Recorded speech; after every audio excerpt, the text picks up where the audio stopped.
Good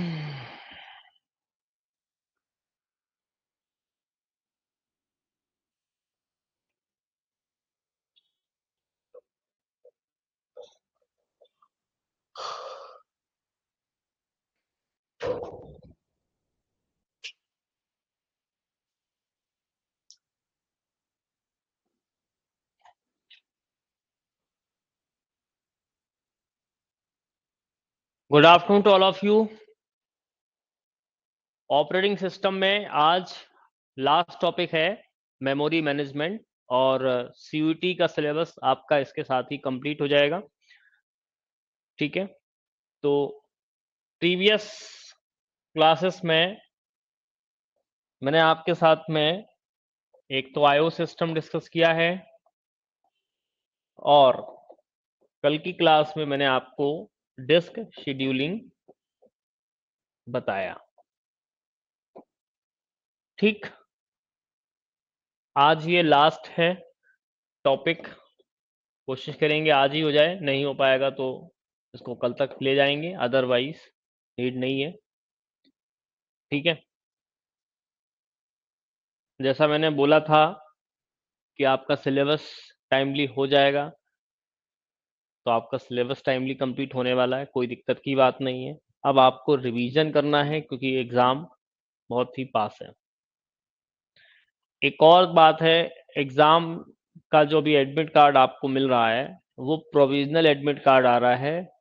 ध्यान रखें, उसमें अभी सेंटर की कोई डिटेल नहीं है, इसलिए अभी आप डाउनलोड भले ही कर लें लेकिन उसका प्रिंट ना निकालें। ठीक है, इस बात का विशेष रूप से ध्यान दें जब तक कि सेंटर की डिटेल्स कंप्लीट तरीके से आपको ना मिल जाए। एग्जाम 19 को है, 15 या 16 तारीख को आपको एडमिट कार्ड मिल जाएगा जिसमें सेंटर का नाम और जगह आपको मेंशन होगी। उसी एडमिट कार्ड को आपको लेके जाना है, किसी और चीज को लेके नहीं जाना है। अभी जो एडमिट कार्ड डाउनलोड हो रहे हैं वो प्रोविजनल एडमिट कार्ड डाउनलोड हो रहे हैं। ठीक है, तो इस बात का आप ध्यान दें, लगातार आप लोगों के क्वेश्चंस इस तरह के आ रहे हैं। तो अब बात करेंगे कि मेमोरी मैनेजमेंट है क्या। ऑपरेटिंग सिस्टम का एक ये भी बहुत बड़ा काम है कि आपकी जो फिजिकल मेमोरी है उसको भी मैनेज करना, यानी कोई भी प्रोसेस, कोई भी प्रोग्राम जो एग्जीक्यूट करोगे उसको मेमोरी मिलेगी, मेन मेमोरी में जगह मिलेगी, प्लस जहां से लोड करोगे वो भी हमारा मेमोरी है। तो फिजिकल मेमोरी में दो तरह की मेमोरी है हमारे पास में, एक तो मेन मेमोरी और एक है सेकेंडरी मेमोरी। तो इसका प्रॉपर वे में मैनेजमेंट ही हमारा मेमोरी मैनेजमेंट कहलाता है, जो कि ऑपरेटिंग सिस्टम का काम है। तो बहुत ही इंपॉर्टेंट टॉपिक है, इससे बहुत सारे क्वेश्चन पूछे जाते हैं मेमोरी मैनेजमेंट से, और सीयूटी के लिहाज से बहुत ही इंपॉर्टेंट टॉपिक है। इस टॉपिक को मैंने लास्ट में भी इसीलिए छोड़ा था क्योंकि ये सबसे ज़्यादा इंपॉर्टेंट है, तो आपको ध्यान से पढ़ना है, और क्योंकि याद भी रखना आपके लिए आसान रहेगा, क्योंकि एग्जाम से हम 4-5 दिन पहले इसको डिस्कस कर रहे हैं। ठीक है, क्लियर। तो अब बात करेंगे कि क्या है memory management. Memory management is the functionality of an operating system which handles or manages primary memory and moves processes back and forth between the main memory and disk during execution. जितने भी processes होंगे उनको main memory में load करना, और load करने के बाद उन प्रोसेसेस को मूव करना back and forth, like between main memory and disk, like hard disk. ठीक है, डिस्क मतलब हार्ड डिस्क की बात की जा रही है, क्योंकि जितने भी प्रोसेसेस आपके होंगे या जितने भी प्रोग्राम आपके होंगे वो ऑलरेडी परमानेंट मेमोरी यानी सेकेंडरी मेमोरी, या फिर हम कह सकते हैं कि हार्ड डिस्क में या फिर पेन ड्राइव में, फ्लैश ड्राइव में, सीडी में, जहां पर भी होंगे वो that's it, it doesn't matter, होंगे। वहां से आपको मेन मेमोरी में प्रोसेस लोड करना होगा, ठीक है। तो वो कहां पर होगा? मेन मेमोरी में, जिसका प्रॉपरली कौन मैनेजमेंट करेगा? ओएस करेगा। इसलिए इसको हम क्या बोलते हैं? Memory management. अभी स्क्रीन आ रही है बेटा? स्क्रीन आ रही है, कोई दिक्कत नहीं है मेरे पास, यहां तो दिख रही है स्क्रीन। अभी हम चेक करवाते हैं, स्क्रीन नहीं आ रही तो।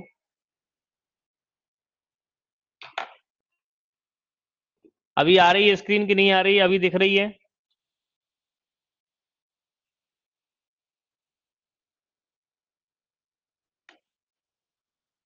स्क्रीन नहीं आ रही क्या?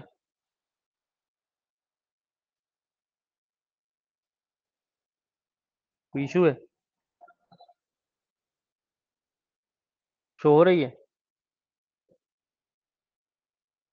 हाँ विजिबल है ना? हाँ बिल्कुल ठीक है।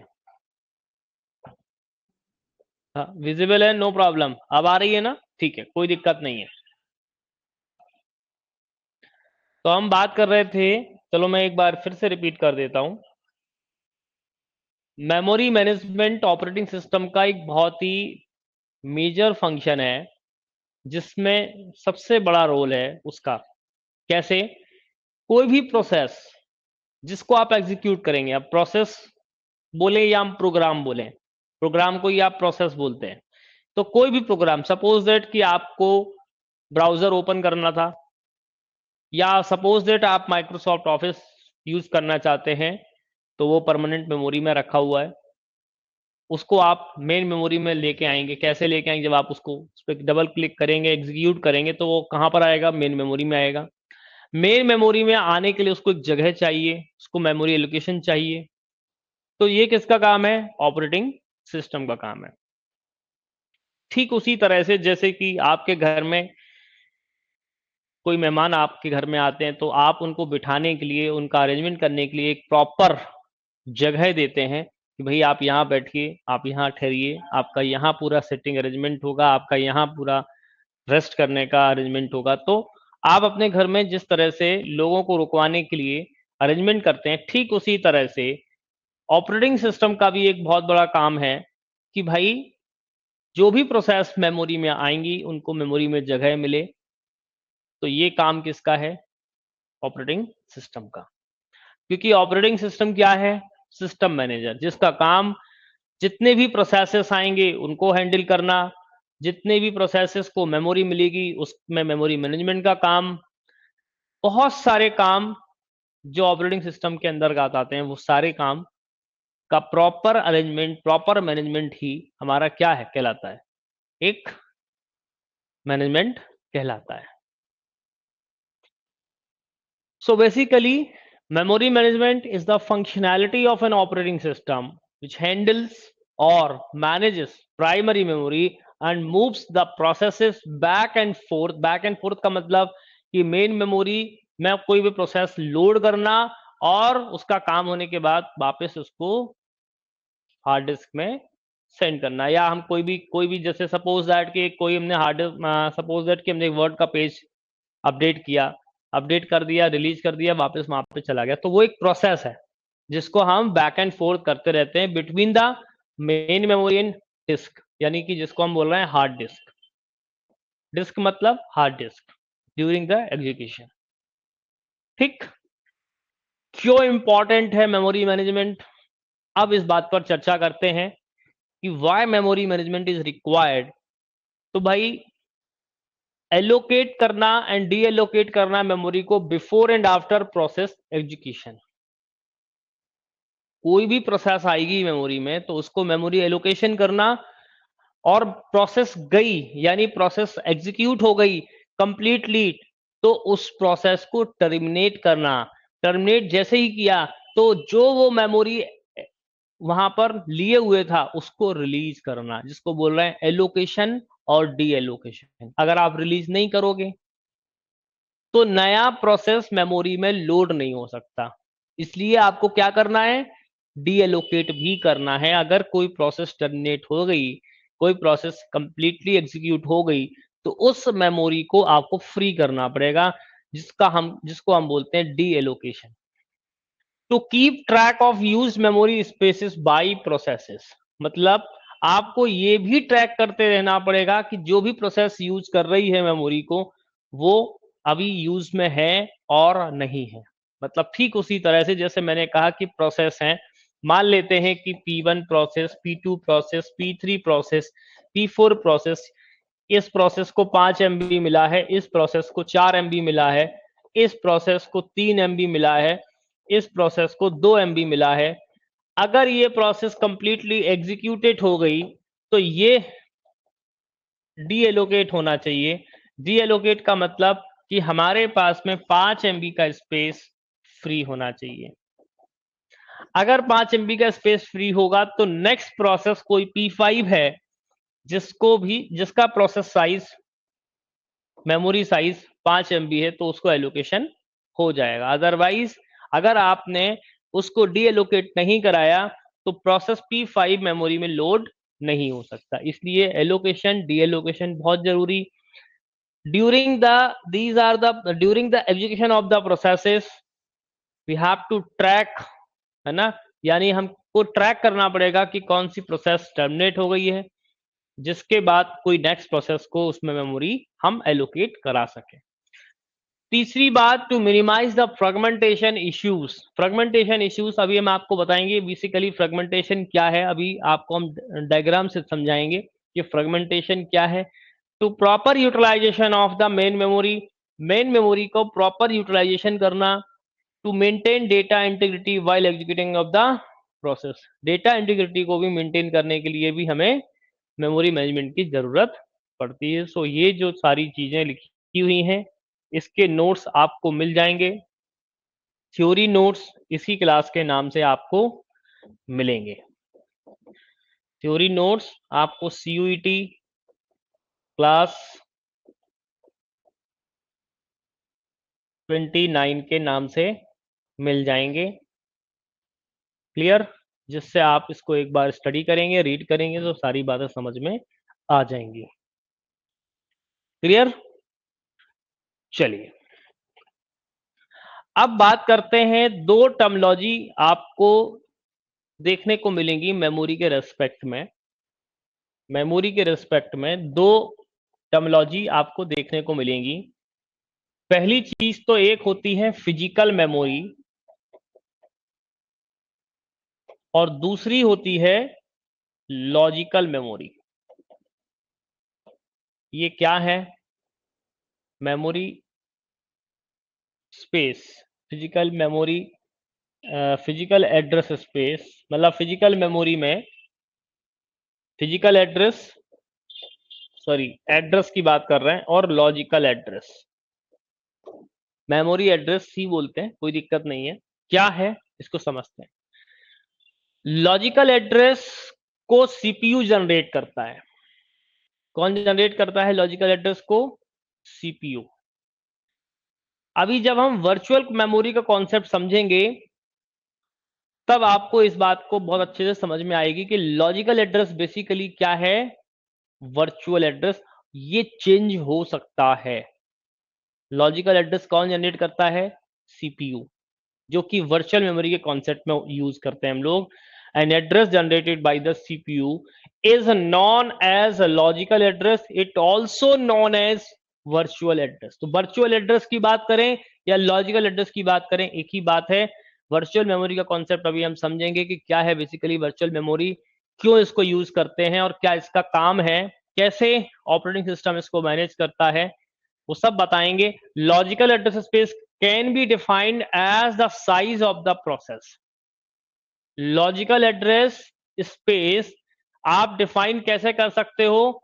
जो प्रोसेस का साइज है उसके आधार पर। मान लेते हैं एक प्रोसेस है P जिसका साइज है 10 MB। उस प्रोसेस के 10 MB के साइज को हम सीपीयू के द्वारा लॉजिकल एड्रेस को जनरेट करवा सकते हैं, या हम वर्चुअल एड्रेस जनरेट करवा सकते हैं, जिसे आप बोलेंगे logical address space. A logical address can be change. Change कैसे होगा? जैसे ही प्रोसेस कंप्लीट हुई तो वो दूसरी प्रोसेस आएगी, दूसरी प्रोसेस का दूसरा लॉजिकल एड्रेस होगा, कोई दिक्कत नहीं है। तो लॉजिकल एड्रेस भी चेंज होता रहेगा, कोई दिक्कत नहीं है, एज पर द रिक्वायरमेंट, है ना। फिजिकल एड्रेस स्पेस का क्या मतलब है, पहले समझें। Physical address space in a system can be defined as the size of the main memory. Physical address space मतलब क्या है कि जो मेन मेमोरी का साइज है उसके हिसाब से वो डिफाइन होता है। It is a really important to compare the process size with the physical address space, यानी प्रोसेस साइज से कंपेयर करेगा फिजिकल एड्रेस स्पेस को। कैसे?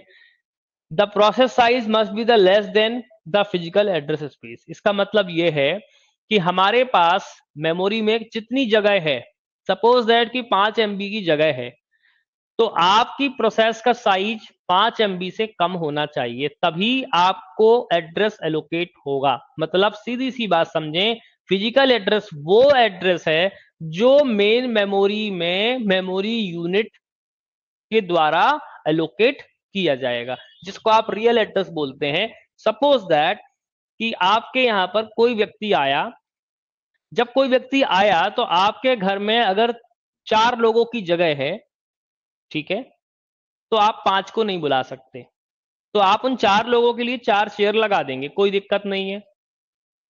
क्लियर है ना। ऐसा नहीं है कि 4 लोगों की जगह है तो आप 6 लोगों को बिठा लें, बिल्कुल नहीं, वो पहले ही मना कर देगा कि भाई आप नहीं बिठा सकते। आप खुद ही कह दोगे भाई हमारे घर में इतनी जगह नहीं है। समझ में आ रही बात? आपके घर में 4 लोगों की जगह है, ठीक है, 4 लोग से अगर 3 लोग आएंगे चलेगा, कोई दिक्कत नहीं, 4 लोग तक भी चलेंगे, कोई दिक्कत नहीं है। लेकिन 4 से ऊपर आएंगे, आपके घर में जगह नहीं, तो आप उनको मैनेज नहीं कर पाएंगे, आप उसको नहीं बिठा पाएंगे, तो आप उसको सीट नहीं दे पाएंगे, ये मतलब कहने का। इसी तरह से ऑपरेटिंग सिस्टम जब कोई प्रोसेस को लोड करता है तो फिजिकल एड्रेस का मतलब ये है कि प्रोसेस का साइज मेन मेमोरी के साइज से कम होना चाहिए, तभी उसको वो एड्रेस एलोकेट करेगा, तभी उसको वो मेमोरी एलोकेट करेगा।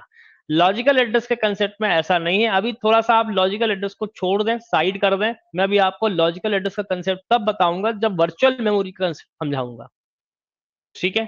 तो अभी कंफ्यूज मत होइए लॉजिकल एड्रेस के कंसेप्ट में, आप समझिए फिजिकल एड्रेस को क्या है। So a physical address is also known as real address. The set of all physical addresses corresponding to these logical address is known as physical address space. इसका मतलब ये हुआ कि जितने भी फिजिकल एड्रेस हैं corresponding to the logical address, मतलब जो प्रोसेस को लॉजिकल एड्रेस जनरेट हुआ है उसके करस्पॉन्डिंग फिजिकल एड्रेस को आप बोल देते हैं फिजिकल एड्रेस स्पेस। और फिजिकल एड्रेस को कंप्यूट कौन करता है? Memory management unit, double M U. इस कॉन्सेप्ट को समझने में किसी को कोई दिक्कत है तो बता दें, नहीं तो हम आगे बढ़ेंगे। कोई समस्या है इसमें? लॉजिकल एड्रेस सीपीयू जनरेट करता है, इसको आप वर्चुअल एड्रेस भी कहते हैं। इसका जो साइज है वो प्रोसेस के साइज के हिसाब से डिफाइन करता है। लॉजिकल एड्रेस को आप चेंज कर सकते हैं। फिजिकल एड्रेस स्पेस में पहले तो फिजिकल एड्रेस स्पेस वो स्पेस है जिसका साइज प्रोसेस जिसमें प्रोसेस साइज कम होना चाहिए मेन मेमोरी के साइज से, ठीक है, तभी उसको हम अलोकेट करेंगे, अदरवाइज नहीं कर पाएंगे। यही बात वो बोल रहा है कि as defined the size of the main memory it is really important to compare the process size with the physical address space. The process size must be less than the physical address space. Physical address space is also known as real address. The set of जितने भी physical address spaces मिलेंगे corresponding to this logical address is known as physical address space. और physical address को compute करेंगे आप memory management unit के द्वारा। Memory management unit, आप इसको ऐसा बोलें, मेमोरी मैनेजमेंट यूनिट।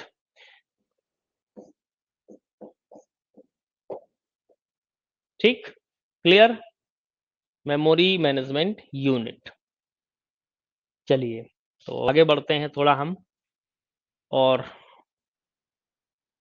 अब बात कर लेते हैं कि मेमोरी का जो एलोकेशन है वो किस तरीके से होता है। तो मेमोरी हमारी दो तरीके से एलोकेट होती है, एक होती है कंटीगियस वे में, एक होती है नॉन कंटीगियस वे। ठीक है, जो फिक्स पार्टीशनिंग है वो कंटीगियस मेमोरी एलोकेशन होता है, contiguous memory allocation. And dynamic partitioning का मतलब नॉन कंटीगियस मेमोरी एलोकेशन भी आप बोल सकते हैं। तो मेन मेमोरी यूजुअली दो टाइप से पार्टीशन करती है, एक तो फिक्स्ड पार्टीशनिंग और दूसरा डायनेमिक पार्टीशनिंग। फिक्स पार्टीशनिंग में जो मेमोरी का एलोकेशन होगा वो कंटीगियस फॉर्म में होगा, जबकि डायनेमिक पार्टीशनिंग में नॉन कंटीगियस वे भी हो सकता है।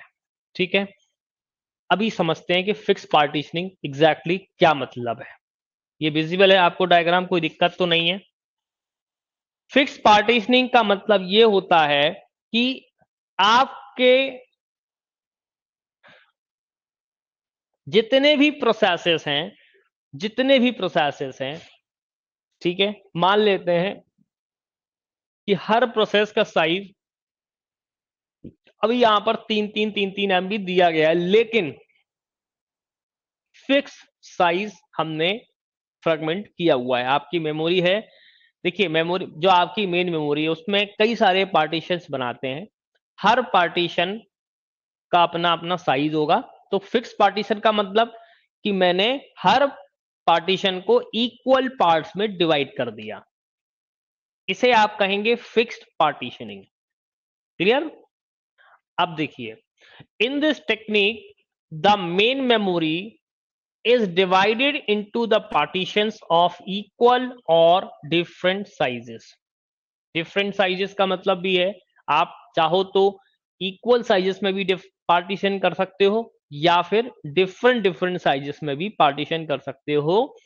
ठीक है, the operating system always resides in the first partition while the other partition can be used to store user process। देखें, अगर आप पहले पार्टीशन में ऑपरेटिंग सिस्टम को रखा गया है, ये हमेशा होगा, बाकी के पार्टीशंस में आपके प्रोसेसेस रहेंगे। Clear? The memory is assign to the processes in contiguous way. जो भी मेमोरी असाइन की जाएगी प्रोसेसेस को, वो कंटीगियस वे में असाइन की जाएगी। ये बात आपको ध्यान में रखनी है, इसलिए इसको बोला है फिक्स्ड पार्टीशनिंग। क्लियर? चलिए थोड़ा सा हम इस डायग्राम से समझते हैं तो आपको ज्यादा क्लियर हो जाएगा। मेरे पास में ये चार प्रोसेसेस हैं, like P1 process, P2 process, P3 process and P4 process. Her process का साइज अभी यहां पर बाय डिफॉल्ट मान लिया कि 3 MB का है, हर प्रोसेस 3 MB जगह ले रही है। ठीक है, तो ये हमारा यहां पर देखिए कंटीगियस मेमोरी एलोकेशन है जहां पर फिक्स पार्टीशनिंग की गई। ये पहला पार्ट है, पार्टीशन 1। ठीक है, ये हमारा पहला पार्टीशन है जिसमें हमने किसको रखा है? ऑपरेटिंग सिस्टम को रखा है। बाकी सभी पार्टीशंस देखिए 4 MB के दिए गए हैं, ये हमने 4 MB के पार्टीशंस लिए हैं। और 4 MB में अगर आप देखें तो मेरे जो प्रोसेस का साइज है वो 3 MB का है। अगर आप देखें तो मैंने इसमें यहां पर इंटरनल फ्रेगमेंटेशन का कॉन्सेप्ट लगाया, जिसमें हमारी प्रोसेस को 3 MB की जगह मिल गई, 1 MB हमारा खाली छूट गया। इसी तरह से प्रोसेस P2 को 3 MB की जगह मिल गई और 1 MB खाली हो गया। ठीक है, 1 MB खाली रहेगा। तो ये जो यहां पर ब्रेक डाउन यहां पर हो रहा है, ये देखिए चारों प्रोसेस में ब्रेक डाउन हुआ है, जिसको हमने बोला इंटरनल फ्रैगमेंटेशन। क्या बोल रहे हैं? Internal fragmentation. अभी फ्रैगमेंटेशन का मतलब क्या है कि उस प्रोसेस को ब्रेक डाउन कर दिया गया 3 MB और 1 MB के। अब जो 1 MB है वो क्या है? एक तरीके से अनयूज्ड स्पेस है। क्या है? अनयूज्ड स्पेस है। तो ऐसे हर जगह पर आपको अनयूज्ड स्पेस मिला, लेकिन ये इंटरनली हुआ है। अगर हम ध्यान दें कि हमारे पास में अनयूज्ड स्पेस हर प्रोसेस का देखें तो ये देखो, ये 1 MB मिला, ये भी 1 MB मिला, ये भी 1 MB मिला और ये भी 1 MB मिला। अगर हम इन चारों को देखें तो ये 4 ब्लॉक हमें मिले हैं जो कि एक्सटर्नल फ्रेगमेंटेशन है। एक्सटर्नल फ्रेगमेंटेशन अगर हमने इसका कर दिया, ये तो अभी हमने दिखाया अभी आपको कि अगर हम ये एक 4 MB को देखें तो क्या हमारा अगला प्रोसेस जो कि P5 है, 4 MB साइज जिसका साइज है, क्या इसको स्पेस अवेलेबल होगा या नहीं होगा? नहीं होगा। क्यों नहीं होगा? क्योंकि यहां पर कंटिगियस मेमोरी एलोकेशन हो रहा है, लेकिन यहां पर जो एक एक MB के स्पेस हैं, जो 1 MB के स्पेस है, 1 MB स्पेस के 4 ब्लॉक्स हैं, 4 ब्लॉक्स है ना, not a contiguous way, not a contiguous way. So that's why we can not allocate process P5 that is the size of 4 MB. Yani process P5 can't be executed even though there is a 4 MB space available but not a contiguous way. So that is a external fragmentation. अभी हो रही है, कोई दिक्कत नहीं है, ठीक है। कुछ बीच में टेक्निकल या नेटवर्क का इशू हो रहा है जिसके कारण ऐसा हो रहा है, पर अभी आपको ये डायग्राम प्रॉपर्ली समझ में आ रहा होगा। मैं एक बार फिर रिपीट कर देता हूं कि यहां पर फिक्स्ड पार्टीशनिंग में हमारे पास में पहला पार्टीशन है कि ऑपरेटिंग सिस्टम को दिया जाएगा, बाकी इक्वल साइजेस में भी हो सकते हैं और डिफरेंट डिफरेंट साइजेस में भी हम एलोकेट कर सकते हैं। लेकिन अभी हमने यहाँ पर सारे पार्टीशन का साइज इक्वल दिया है और मान लेते हैं कि सारी जितनी भी प्रोसेस हमारे पास में है उन सभी का साइज भी इक्वल है, यानी हर प्रोसेस 3-3 MB की है, जबकि हर पार्टीशन मेरे पास 4-4 MB का है। तो हर प्रोसेस को 3 MB स्पेस एलोकेट हो जाएगा, बट एक एक MB का स्पेस हमारे पास में बचेगा और एक एक MB जो हमने यहाँ पर ये ब्रेक डाउन किया है इसको हम बोलते हैं इंटरनल फ्रेगमेंटेशन। अगर मैं इस एक एक MB के 4 ब्लॉक बनाऊं तो ये बन जाएगा 4 MB का ब्लॉक, जिसको हम बोलते हैं एक्सटर्नल फ्रेगमेंटेशन, जो कि अनयूज्ड स्पेस है। बट प्रोसेस P5 जो कि 4 MB का स्पेस कंटेन करेगा, लेकिन इसको हम स्पेस नहीं दे पाएंगे because these spaces are not a contiguous way। तो इसके कॉन्सेप्ट को हमें थोड़ा आगे समझना पड़ेगा कि अगर हम प्रोसेस P5 को मेमोरी में जगह देना चाहते हैं तो क्या करना पड़ेगा, तो उसके लिए हम थोड़ा आगे समझेंगे। बट अभी हम फिक्स्ड पार्टीशनिंग में ऐसा नहीं कर सकते कि प्रोसेस P5 जो कि 4 MB का स्पेस है और हमारे पास में भी 4 MB का स्पेस है, बट 4 MB का जो स्पेस है वो कंटिगियस नहीं है, अलग अलग जगह टुकड़ों में पड़ा हुआ है, जो कि हम यूज नहीं कर सकते, जो कि वेस्टेज है हमारी मेमोरी का। ये एक ड्रॉबैक है फिक्स्ड पार्टीशनिंग में। क्लियर? इस कॉन्सेप्ट में अभी कोई दिक्कत? मुझे नहीं लगता कि कोई दिक्कत होगी। समझ में आ गया fix partitioning?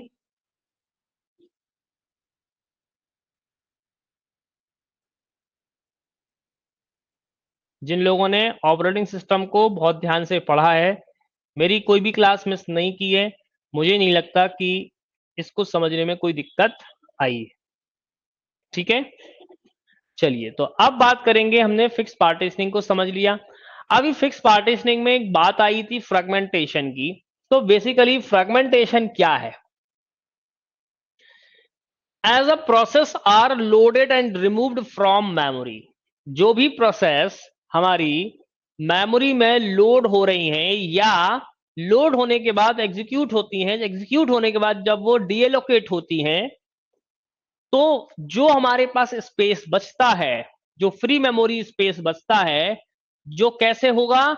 Broken into little pieces, मतलब छोटे छोटे टुकड़े में हमारे पास में मेमोरी फ्री होती है, जिसको हम बोलते हैं fragmentation. So it happens after some times that processes cannot be allocated to memory block considering their small size and memory blocks remains unused. इसी को हम बोल देते हैं this problem is known as fragmentation. इसका मतलब ये है, जैसे अभी अभी हमने देखा कि हमारे पास में प्रोसेस P1 का साइज 3 MB था, बट हमारे पास पार्टीशन का साइज 4 MB था, 3 MB एलोकेट हो गया बट 1 MB बच गया, ऐसे हर पार्टीशन में 1 MB बच गया। इसका मतलब ये अनयूज्ड स्पेस था, अनयूज्ड स्पेस को हम यूज नहीं कर पा रहे हैं, जिसको हमने क्या बोल दिया, फ्रैगमेंटेशन। Is that clear? एक बार इस डेफिनेशन को और समझें। आज प्रोसेसेस आर, जैसे ही प्रोसेसेस हमारी लोड या रिमूव्ड होती है मेमोरी से, the free memory space is broken into little pieces. इसका मतलब जो फ्री मेमोरी स्पेस है, छोटे छोटे टुकड़ों में टूट, हम उसको ब्रोक कर देते हैं, ब्रेक कर देते हैं। It happens after some times that processes can not be allocated to memory block considering their small size and memory block remains unused. ठीक है, so this problem is known as fragmentation. अब ये fragmentation two types का होता है, firstly internal fragmentation and secondly external fragmentation. क्या होता है internal fragmentation? The total unused space of various partitions cannot be used to load the processes even though there is a space available but not in the contiguous form. अगर आप देखें कि हमारे पास में एक एक MB के ये 4 स्पेस थे, लेकिन अगर कोई प्रोसेस जो कि इस साइज से बड़ा होगा, ऑब्वियसली बात है कि उसको हम एलोकेट नहीं कर सकते। दैट मीन्स कि इसको हम बोलेंगे इंटरनल फ्रेगमेंटेशन। अब बात करेंगे, if the size of the processes is lesser than the total size of the partition, then some size of the partition get wasted and remain unused. This is the wastage of memory and called external fragmentation. थोड़ा इस diagram से समझें। मैंने यहां पर 4 blocks देखे, एक एक MB के हैं, जो कि अनयूज्ड स्पेस है। एक पार्टीशन में एक ब्रेकडाउन हुआ, हमने इसको बोला इंटरनल फ्रेगमेंटेशन। सेम सेकंड में भी, सेम थर्ड में भी, सेम फोर्थ में भी। लेकिन अगर हम इन चारों ब्लॉक्स को मिला दें, यानी कि हम सोचते हैं कि हमारे पास में 4 MB का स्पेस है, बट ये जो 4 MB का स्पेस है ये कंटिन्यूअस वे में नहीं है। इसका मतलब ये है कि अनयूज्ड स्पेस है, वेस्ट स्पेस है, जो कि हम किसी नए प्रोसेस को, जो कि इसका साइज इसके बराबर या इससे कम है, उसको एलोकेट नहीं कर सकते। दैट मीन्स इसको हम क्या बोलेंगे, एक्सटर्नल फ्रेगमेंटेशन। और एक्सटर्नल फ्रेगमेंटेशन को भी दूर करने के तरीके हैं, वो अभी हम आगे समझेंगे।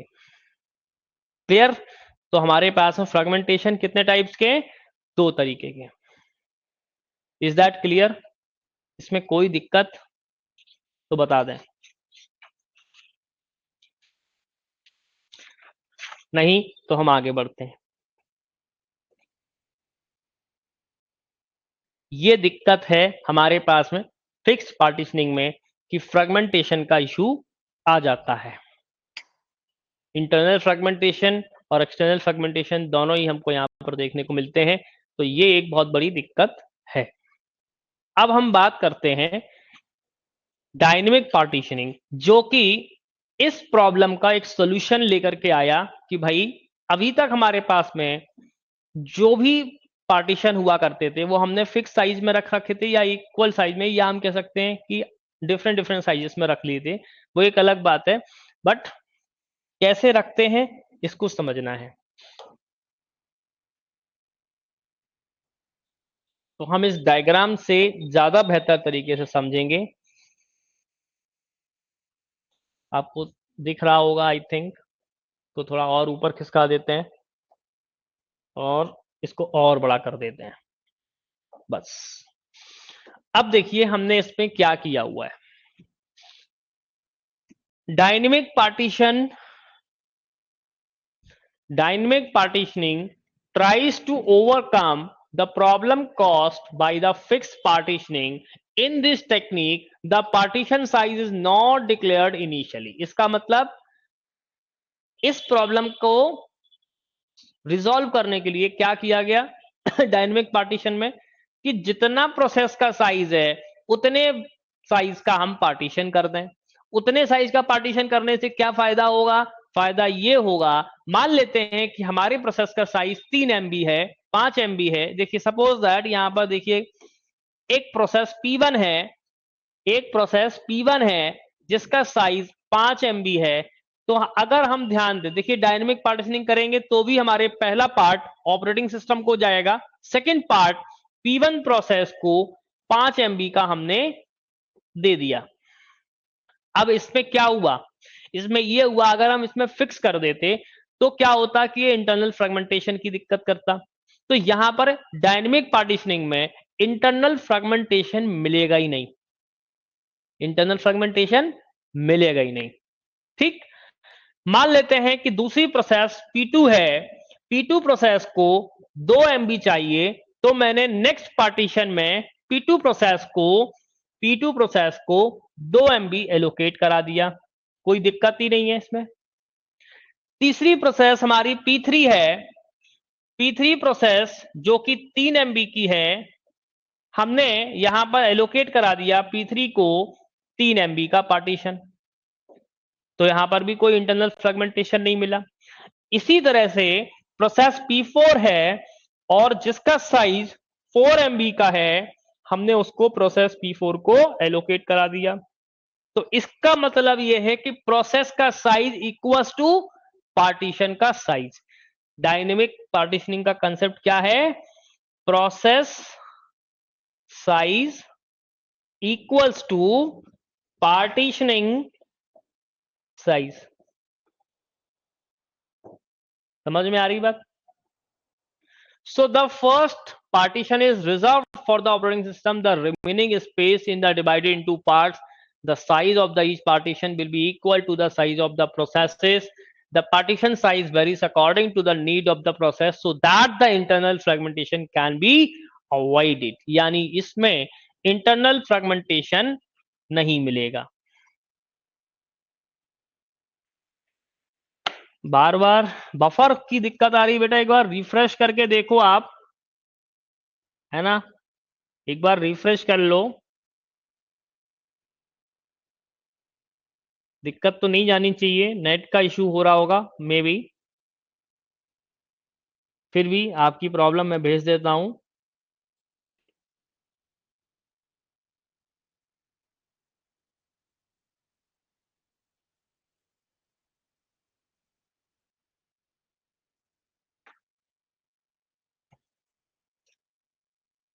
ठीक है, चलो कोई दिक्कत नहीं है, थोड़ी बहुत दिक्कत, मैं बहुत आराम से पढ़ा रहा हूं, आप टेंशन मत लीजिए।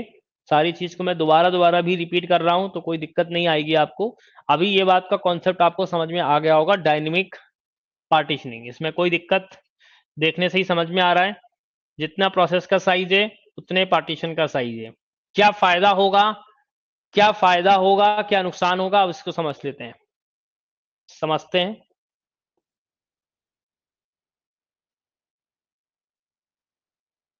पहली चीज तो ये है, पहली चीज तो ये है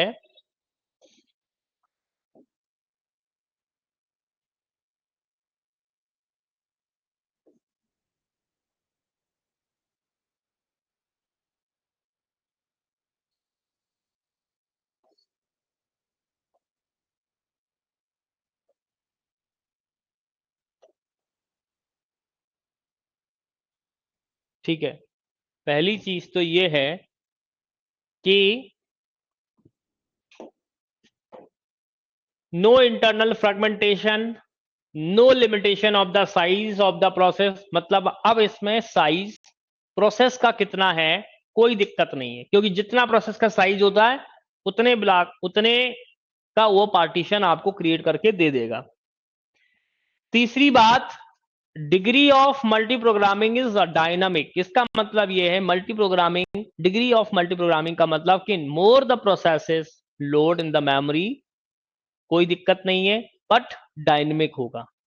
डायनेमिक का मतलब जब प्रोसेस का साइज और पार्टीशन का साइज इक्वल होगा तो ज्यादा से ज्यादा प्रोसेस लोड हो सकती है, जो कि हमारे टोटल मेमोरी को यूज कर सकती है। ठीक है, डिसएडवांटेज क्या होगा? ऑब्वियसली बात है एक तो एक्सटर्नल फ्रेगमेंटेशन का इश्यू आएगा और दूसरा कॉम्प्लेक्स मेमोरी एलोकेशन होगा। अभी हम समझते हैं कि क्या इश्यू क्रिएट होगा, समझते हैं। हमारे पास में मान लेते हैं पार्टीशन 1 में, पार्टीशन 1 है, देखिए ये पार्टीशन 1 है, आपको विजुअल नहीं होगा।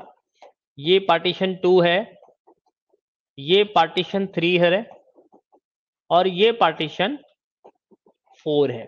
ठीक, मान लेते हैं ये प्रोसेस P1 है, ये प्रोसेस P2 है, ये प्रोसेस P3 है और ये प्रोसेस P4 है।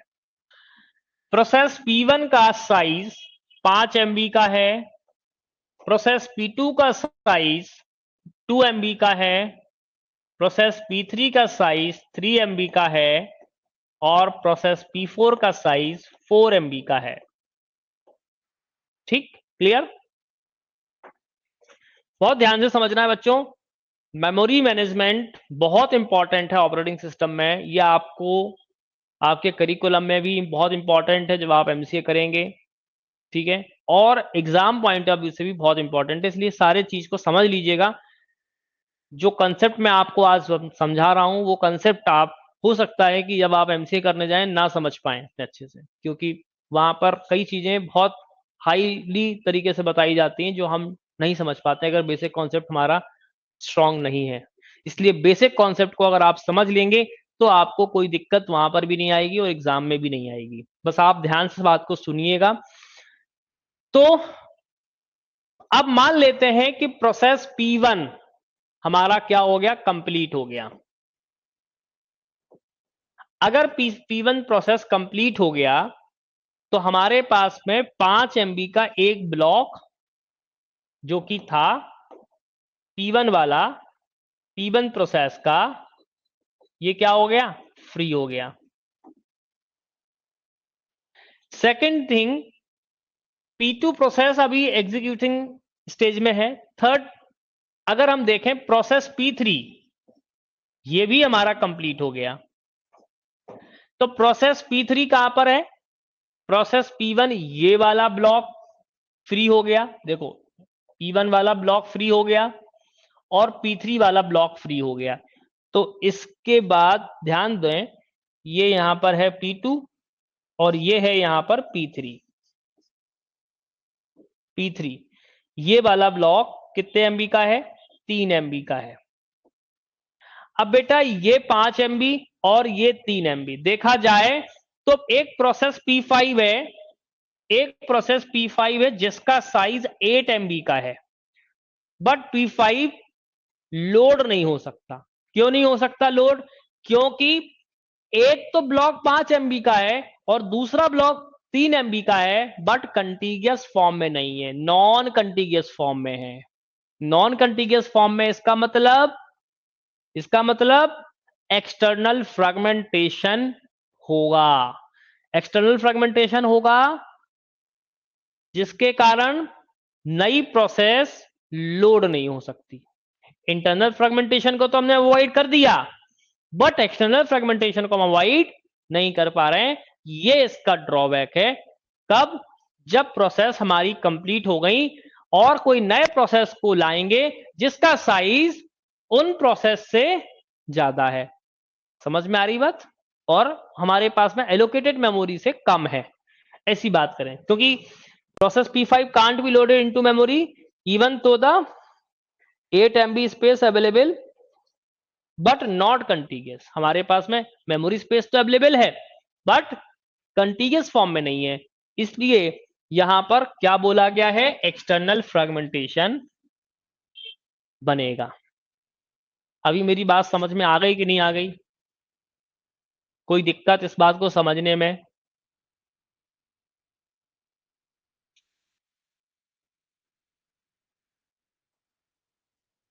कोई दिक्कत इस बात को समझने में?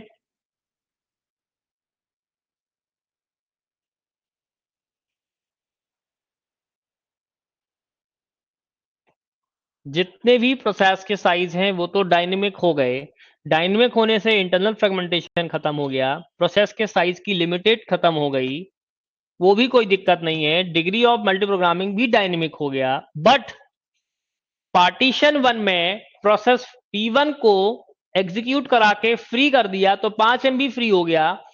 पार्टीशन P3 पार्टीशन 3 में भी प्रोसेस P3 को रिलीज कर दिया तो 5 MB और 3 MB मिलकर के कितने का बन गया, 8 MB। टोटल स्पेस कितना हो गया, ये टोटल स्पेस 8 MB है, बट नॉट कॉन्टिगियस फॉर्म, कंटिगियस फॉर्म में नहीं है। क्यों? ठीक है, क्योंकि अलग अलग ब्लॉक थे वो, इसलिए। और हमारा जो प्रोसेस P5 है उसका साइज 8 MB है, बट वो लोड नहीं कर सकते क्योंकि हमारे पास में मेमोरी ब्लॉक अलग अलग हैं। है तो टोटल 8 MB, बट एक साथ नहीं है। अगर एक साथ होता तो P5 हमारा प्रोसेस लोड हो सकता था।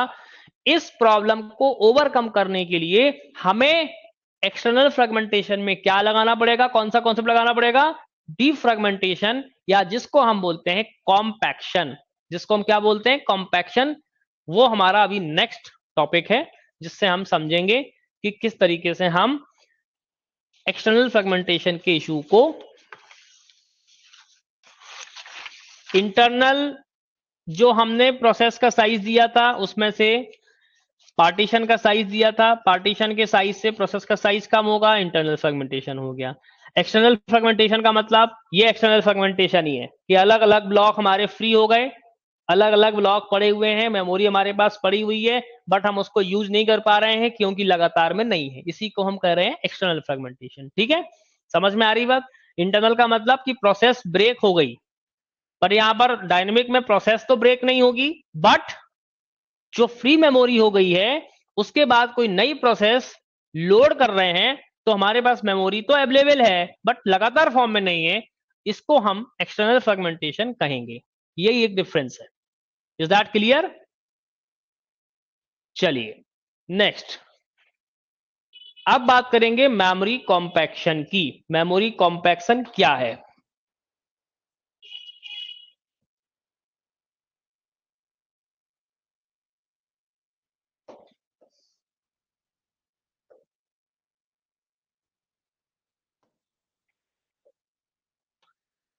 अब बात करेंगे मेमोरी कॉम्पैक्शन की।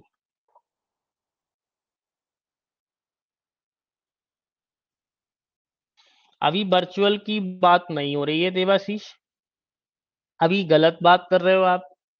अभी हम कुछ और समझा रहे हैं, वर्चुअल का कंसेप्ट अभी कहां से आ गया। अभी आप समझो अलग।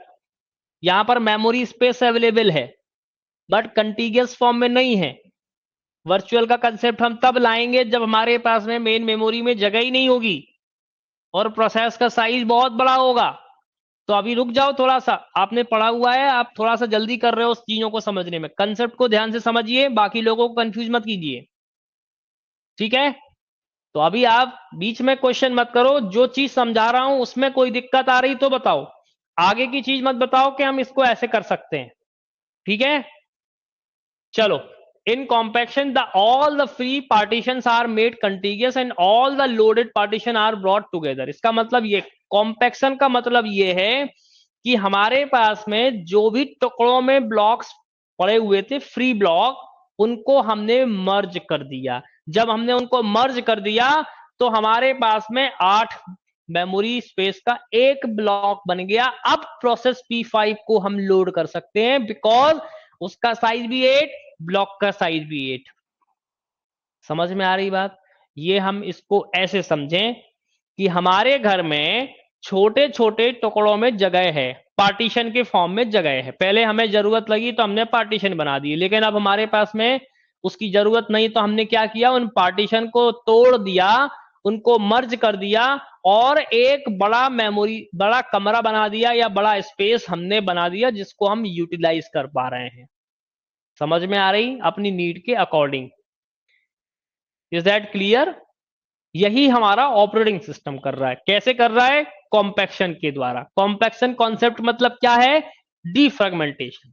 डीफ्रेगमेंटेशन का मतलब देखो, एक ब्लॉक हमारा ये पड़ा है, एक ब्लॉक हमारा ये पड़ा है, एक ब्लॉक हमारा ये पड़ा है, एक ब्लॉक हमारा ये पड़ा है। ये ब्लॉक क्या है? ये फ्री है।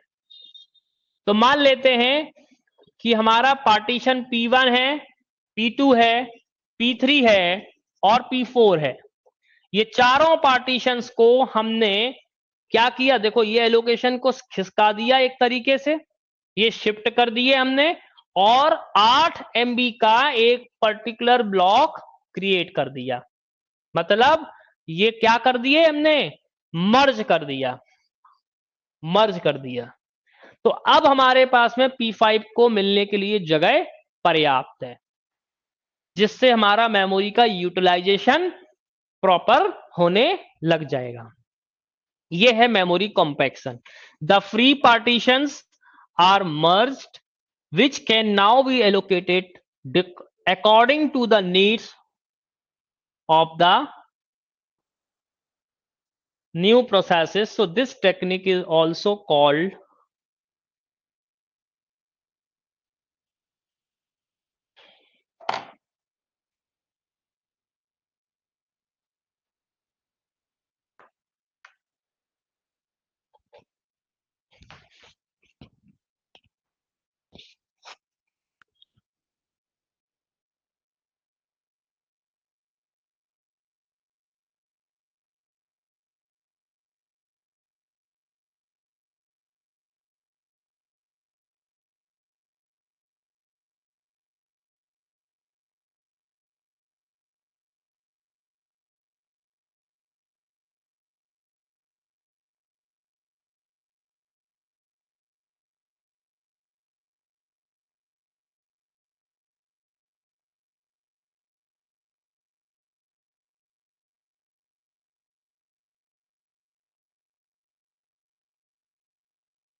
हेलो।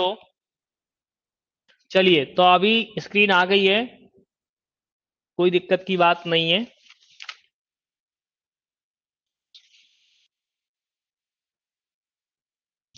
ठीक है, चलिए। तो हमने अभी क्या समझा? कॉम्पैक्शन क्या है? जो भी हमारे पास में टुकड़े में मेमोरी ब्लॉक्स बचे हुए थे रिलीज होने के बाद, या है ना, रिलीज होने के बाद, देखिए, fragmentation memory before compaction. Compaction का मतलब ये टुकड़ों में पड़ी हुई है, इन सबको हमने जोड़ दिया तो हमारे पास एक स्पेस बन गया। सपोज दैट कि ये 4 MB का है, ये मान लो 3 MB का है, ये 2 MB का है, ये भी 2 MB का है, और मान लो ये 1 MB का है, ये 1 MB है, ये 2 MB है, ये भी 2 MB है, और ये 3 MB है। तो टोटल हमारे पास कितना हो गया? 3 2 5 2 7 और 1 8। तो टोटल स्पेस कितना हो गया? 8 MB। इसको हमने क्या कर दिया? मर्ज कर दिया। ये ठीक वैसे ही हमने जैसे अभी आपको क्या बताया, घर में हमारे पास में अलग अलग जगह पड़ी हुई है, हमने उसको क्या कर दिया? तोड़ के एक कमरा बना दिया, मर्ज कर दिया, जिससे हमारा प्रॉब्लम शॉर्ट आउट हो गया। अब छोटी छोटी जगह को आप यूटिलाइज नहीं कर पा रहे थे, बट हमने उस छोटी छोटी जगह को एक बड़ी जगह में कन्वर्ट कर दिया, जिसको आप यूटिलाइज कर पा रहे हैं। ठीक है, तो ठीक इसी तरह से ऑपरेटिंग सिस्टम भी उसी कंसेप्ट को फॉलो करता है। Is that clear? उस कंसेप्ट को हम बोल रहे हैं कॉम्पैक्शन। कॉम्पैक्शन को ही आप डिफ्रेगमेंटेशन के नाम से जान सकते हैं। ठीक, क्लियर? चलो, तो external fragmentation can be reduced by compaction or shuffle memory contents to place all free memory together in one large block। एक बड़े ब्लॉक में आप कर सकते हैं। to make compaction feasible, reallocation should be dynamic। यानी कि feasible है और reallocation भी आपका डायनेमिक होना चाहिए। अब अगर हम इस बात को समझें, इस बात को समझें तो थोड़ा आप देखिए, आज है ना, देखिए इस डायग्राम को अभी हम समझते हैं तो आपको समझ में आ जाएगी बातें।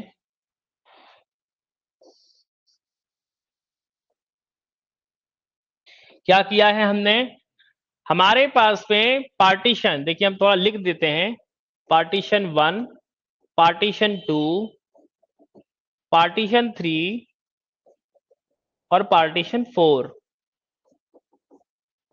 हमारे पास में ये P1 प्रोसेस थी जो कि रिलीज हो गई, ये P2 प्रोसेस है, ठीक है। ये है, देखो ये पार्टीशन 5 MB का है और ये प्रोसेस 3 MB की थी, यानी कि P1 और P3 प्रोसेस थी, लेकिन हमने मेमोरी कॉम्पैक्शन की टेक्निक लगाई तो प्रोसेस P2 देखो हमने शिफ्ट कर दिया, प्रोसेस P4 को शिफ्ट कर दिया, P1 के पास में हमने 3 वाले ब्लॉक को शिफ्ट करके एक बड़ा ब्लॉक बना दिया जिसका साइज हो गया अब 8 MB।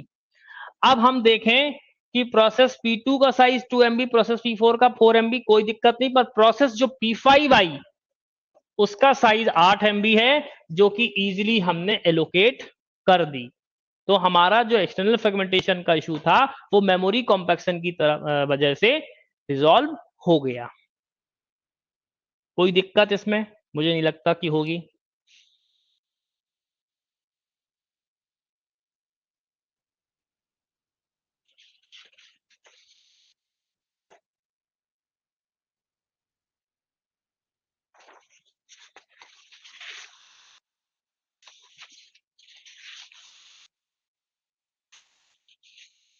कोई दिक्कत इसमें?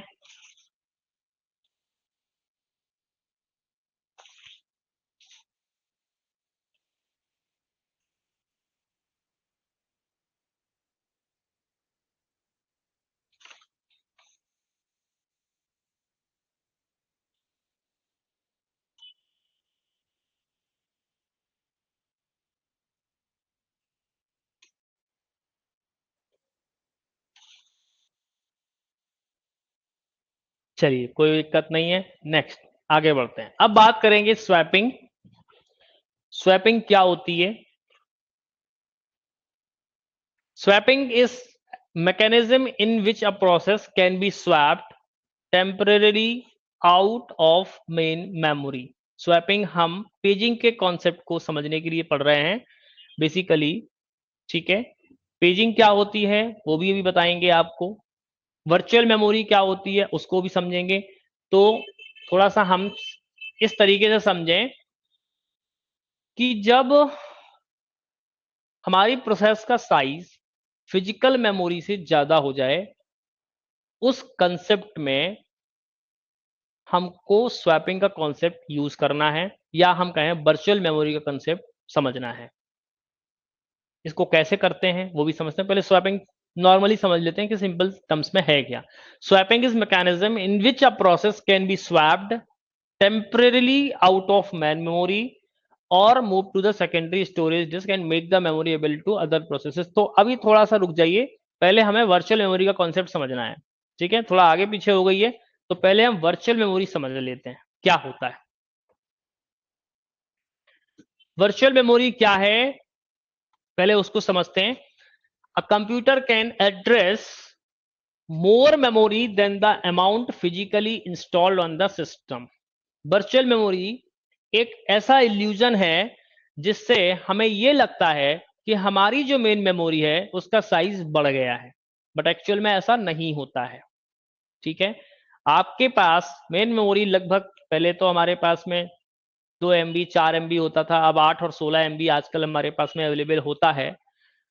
लेकिन हमारे प्रोसेसर्स का साइज कितना भी बड़ा हो, इससे हमें कोई दिक्कत की बात नहीं। जो आज आप देखते हैं आपके लैपटॉप, आपके डेस्कटॉप में जो आप यूज करते हैं, बहुत बड़े बड़े आप सॉफ्टवेयर यूज करते हैं, बहुत बड़े बड़े आप प्रोग्राम यूज करते हैं, एग्जीक्यूट करते हैं, इससे कोई फर्क नहीं पड़ता है कि उस प्रोसेस का साइज कितना बड़ा है।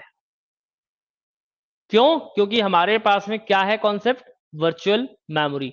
वर्चुअल मेमोरी की कॉन्सेप्ट की मदद से हम number of process, more the processes are loaded in the main memory and you can execute the number of processes and you can increase the degree of the multi programming by the concept of the virtual memory। यानी कि अगर आप virtual memory का use कर रहे हैं तो virtual memory क्या क्रिएट करता है, एक इल्यूजन क्रिएट करता है जो ये बताता है कि मेन मेमोरी के साइज से साइज इंक्रीज कर दिया गया। कैसे कर दिया गया उसको समझना पड़ेगा। So this extra memory is actually called as a virtual memory, the main visible advantage of this scheme is that programs can be larger than the physical memory. इसका मतलब ये है कि मान लेते हैं कि मेन मेमोरी हमारी 8 MB स्पेस है और हमारी ये मेन मेमोरी का साइज है, बट हमारी जो प्रोसेस है उसका साइज 10 MB का है।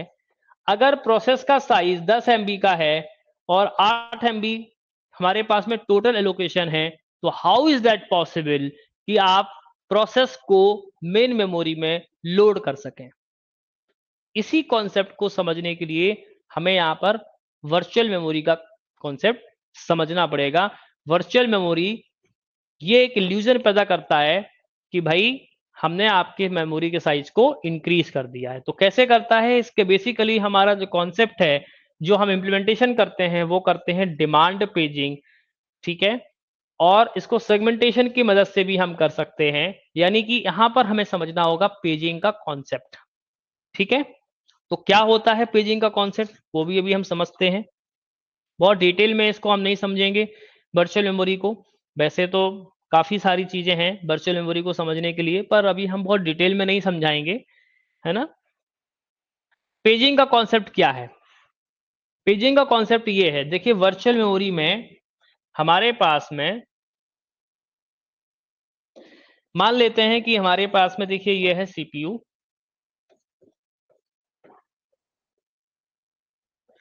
सीपीयू के पास में एक तो होती है बेटा पेज टेबल। हर प्रोसेस की क्या होती है? Page table. क्या होती है? Page table. मान लेते हैं कि कोई प्रोसेस P1 है जिसका पेज टेबल ये है। अब पेज टेबल में जो पेजेस होते हैं उनको हम फ्रेम्स में कर लेते हैं डिवाइड। क्या कर लेते हैं? फ्रेम्स में क्या कर लेते हैं? डिवाइड कर लेते हैं। जब हम फ्रेम्स में डिवाइड कर लेते हैं तो यहां पर मान लेते हैं कि F1 फ्रेम है, मान लेते हैं ये F4 है, या मान लेते हैं ये F6 है, इस तरीके से। और ये 0 1 2 3 4 5, सपोज दैट ये हमारा पेज फ्रेम है। ठीक, क्लियर। अब क्या करना पड़ता है हमको?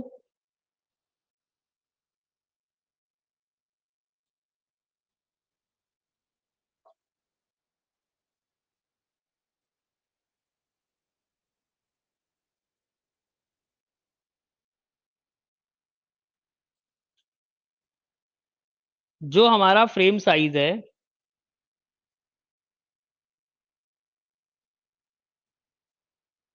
ठीक है, अब यहां पर हमारा पार्टीशन है, ये हमारा मेन मेमोरी का पार्टीशन है। क्या है ये? मेन मेमोरी, जिसमें पहले पार्टीशन में तो हमारा क्या है? ओएस है, ठीक है, क्लियर। ये ओएस है।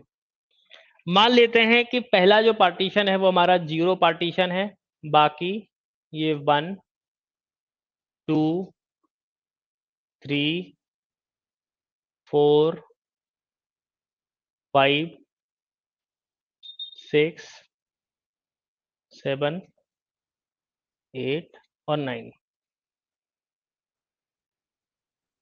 और यहां पर ये है हमारा हार्ड डिस्क। ये क्या है? हमारा हार्ड डिस्क, ठीक, क्लियर। ये है हमारा हार्ड डिस्क। वर्चुअल मेमोरी का कॉन्सेप्ट हम कब यूज कर रहे हैं? जब मेन मेमोरी का साइज से बड़ा कोई प्रोसेस हो, जिसका साइज ज्यादा बड़ा हो मेन मेमोरी से, तो हम क्या करते हैं कि जो हमारी प्रोसेस होती है उस प्रोसेस को हम पेजेस में ब्रेक कर दें। एक प्रोसेस के कई सारे पेजेस हो सकते हैं। मान लेते हैं कि हमारे पास में एक P1 प्रोसेस है, मान लेते हैं एक हमारे पास में P1 प्रोसेस है जिसके कई सारे पेजेस हमने ब्रेक कर लिए। मान लीजिए ये है P0 P1 P2 P3 P4, suppose that.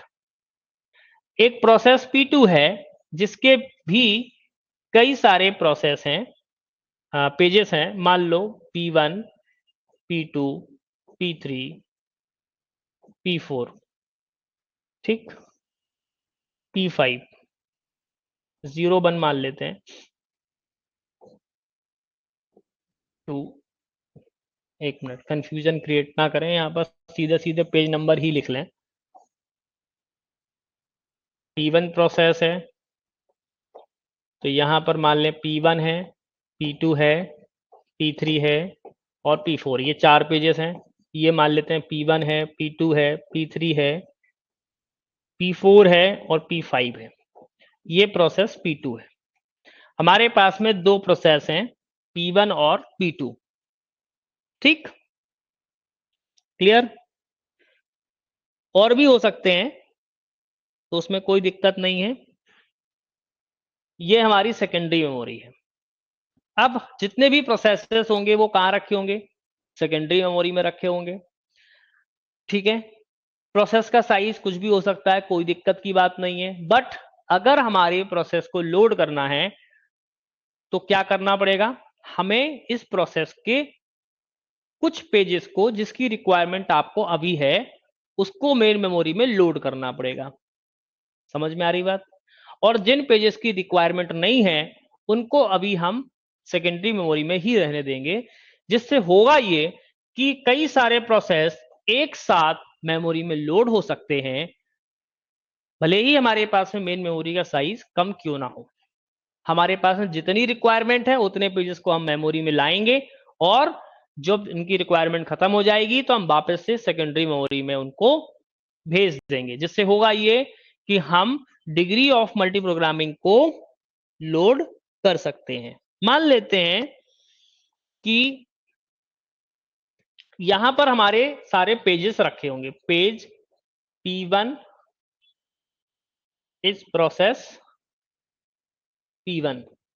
ठीक, page P1 is process P1 या ऑफ, है ना, page P1 of process P1। फिर इसी तरह से पेज अलग अलग जगह रखे हुए हैं, page P2 of process P1।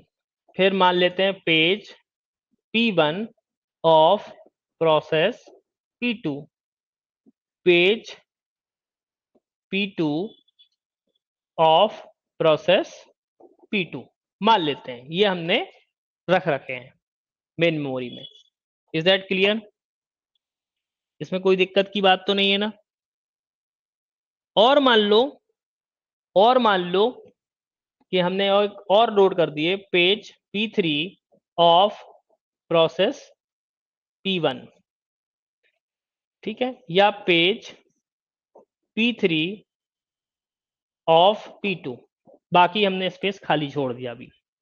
ठीक, क्लियर? अब मान लेते हैं कि सीपीयू अगर प्रोसेस P1 को एग्जीक्यूट करता है, सीपीयू अगर प्रोसेस P1 को एग्जीक्यूट करता है तो एग्जीक्यूट करते वक्त वो क्या देखेगा कि उसको जो भी इसके पेजेस में हमने ब्रेक किया था और जो भी रिक्वायरमेंट होगी उसको पेज की, वो पेज क्या मेन मेमोरी में है या नहीं है। तो पेज टेबल P1 पर देखेगा जो कि मेन मेमोरी में रखी हुई थी, उसको देखेगा कि क्या इसमें, देखिए ये फ्रेम नंबर्स में हमने ब्रेक कर रखा है यहां पर, तो क्या इसमें यहां पर हमको पेज मिल पा रहे हैं या नहीं मिल पा रहे हैं।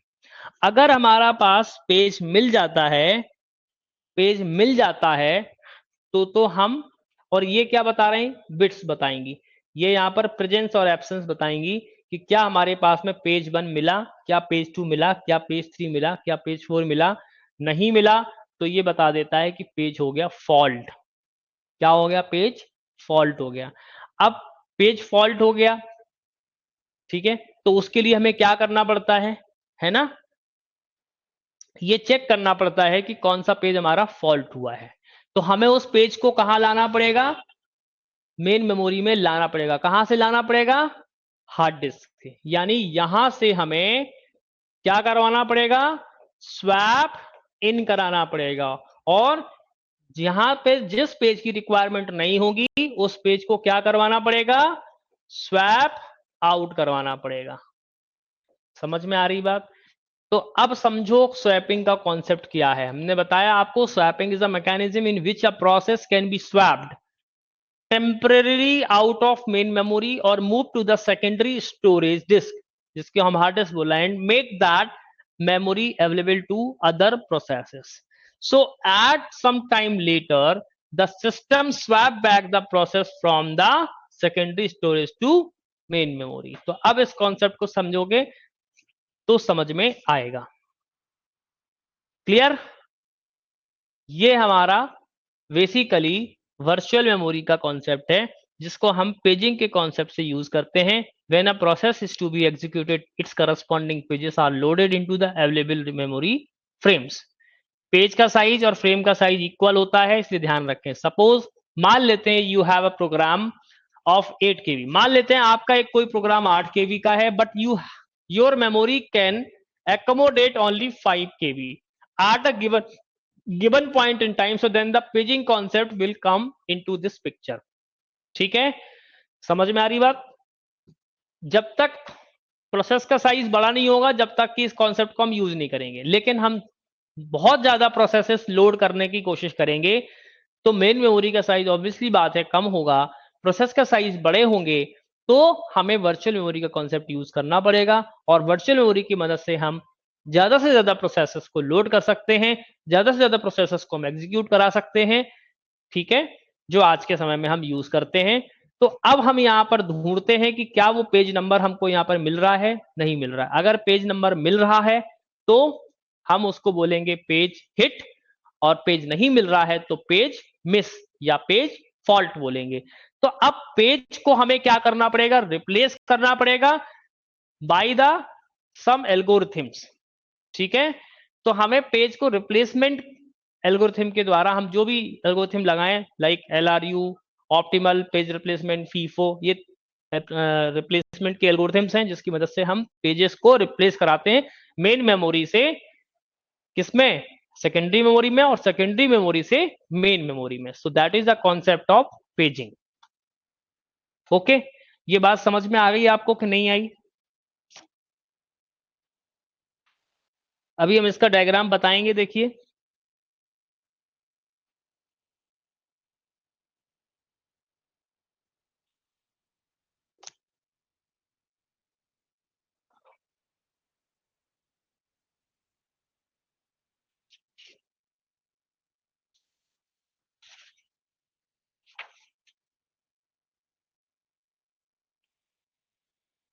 Paging technique plays an important role in implementing virtual memory. So paging is a memory management technique in which process address space is broken into blocks of the same size called pages. The size of the processes is measured in the number of process. देखिए, अगर आप इस diagram को देखें जो मैंने already ले रखा है, ठीक है, इससे आपको बहुत सारी चीजें समझ में आ जाएगी। देखिए, ये हमारे पास में सेकेंडरी मेमोरी है, ये हमारे पास में सेकेंडरी मेमोरी है, इसमें बहुत सारे प्रोसेसेस रखे हुए हैं। ठीक है, अब सारे प्रोसेसेस को लोड करना है तो उसकी पूरी की पूरी प्रोसेस को हमें लोड नहीं करना है, उसको हम क्या कर रहे हैं, पेजेस में ब्रेक कर रहे हैं, और उसमें से भी कुछ पेजेस जिसकी रिक्वायरमेंट हमें अभी हाल में है उसको हम मेमोरी में लोड करा लेंगे, पूरे की जरूरत नहीं है।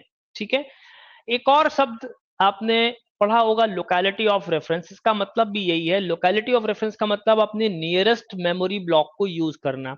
ठीक है, याद रखना, कैश मेमोरी वही तो करती है लोकेलिटी ऑफ रेफरेंस। उसका मतलब क्या है, जिससे कि प्रोसेसिंग स्पीड फास्ट हो जाती है। क्यों हो जाती है, क्यों, क्योंकि वो उन पेजेस को ही लोड करता है जो बार बार आपके यूज में होते हैं, जिसको हम बोलते हैं लोकेलिटी ऑफ रेफरेंस। तो इसी तरह से हम सेकेंडरी मेमोरी से उन पेजेस को पहले लेकर के आएंगे जिनकी रिक्वायरमेंट है, और हर प्रोसेस के कुछ कुछ पेजेस को हम ले आएंगे। उससे फायदा ये होगा कि हर प्रोसेस हमारी एग्जीक्यूट होती रहेगी। जब जिस प्रोसेस के पेज की हमें रिक्वायरमेंट नहीं होगी उसको हम स्वैप आउट करा देंगे, और जिस प्रोसेस के जिस पेज की हमें रिक्वायरमेंट होगी उसको स्वैप इन करा देंगे। राइट, जिसको, इस कॉन्सेप्ट को हम बोलते हैं पेजिंग। पेजिंग में ही हम आगे समझते हैं डिमांड पेजिंग। डिमांड पेजिंग का मतलब कि सीपीयू उस पर्टिकुलर पेज का डिमांड कर रहा है जिसकी रिक्वायरमेंट है, तो वो सेकेंडरी मेमोरी से रिक्वेस्ट करेगा कि भाई मुझे इस पेज प्रोसेस के इस पेज नंबर की रिक्वायरमेंट है, तो सेकेंडरी मेमोरी से वो पेज स्वैप इन होगा और मेन मेमोरी से वो पेज स्वैप आउट होगा। जब हमें जब सीपीयू को पेज नहीं मिलेगा तो उसी को हम बोल देते हैं पेज फॉल्ट, और इसी को हम रिप्लेसमेंट एल्गोरिथम के द्वारा रिजॉल्व करते हैं। ठीक है, जैसे एक प्रोसेस P है, first 100 byte page 0, second 100 byte page P1, हर एक पेज को 100 बाइट दे दिया। देखो हर पेज को ब्रेक कर दिया यहाँ पर, ये page 2, page 3, page 4, page 5, page 6, page 7, page and. ये यहाँ पर रखी हुई है, कहां पर रखी हुई है? मेन मेमोरी है। मेन मेमोरी में पहला पार्टीशन हमारा ऑपरेटिंग सिस्टम का है। अब प्रोसेस P का देखो पेज 4 यहाँ रखा हुआ है जिसका फ्रेम नंबर 0 है। प्रोसेस P का पेज 0 फ्रेम नंबर 2 में रखा है, पेज 2 फ्रेम नंबर 3 में, पेज 1 फ्रेम नंबर 4 में, पेज 7 फ्रेम नंबर 5 में, पेज N यहाँ पर इसी तरह से चलता रहा है। Pages for the other process, pages for the other process, pages for the other process, यानी कि जितनी भी प्रोसेसेस हैं उनके पेजेस यहाँ पर रखे हुए हैं, जैसा अभी मैंने आपको डायग्राम के थ्रू समझाया था। सेकेंडरी मेमोरी से स्वैप एंड स्वैप आउट, ये दोनों तरफ हेरो लगे हुए हैं। इसका मतलब ये है कि यहाँ पर स्वैप इन और स्वैप आउट कॉन्सेप्ट यूज होगा। क्लियर? समझ में आ गई बात?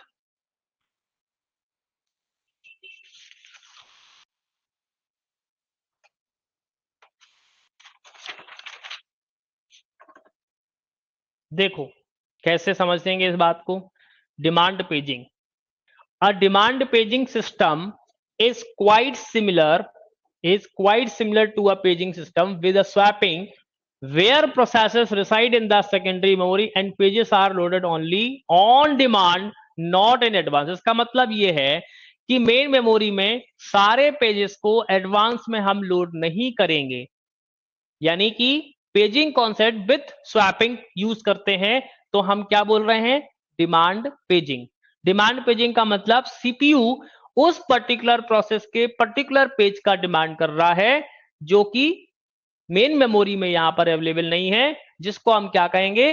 Demand paging. Demand paging it suggest keeping all pages of the frames in the secondary memory until they are required, जब तक कि उसकी रिक्वायरमेंट नहीं होती है। In other words it says that do not load any page in the main memory until it is required। जब तक इसकी रिक्वायरमेंट नहीं है, जब तक कि आप सारे पेजेस को लोड नहीं करोगे। लाइक दैट मेन मेमोरी में प्रोसेस 1 ABCDE, ये प्रोसेस के हमने पेजेस को स्वैप इन करा दिया।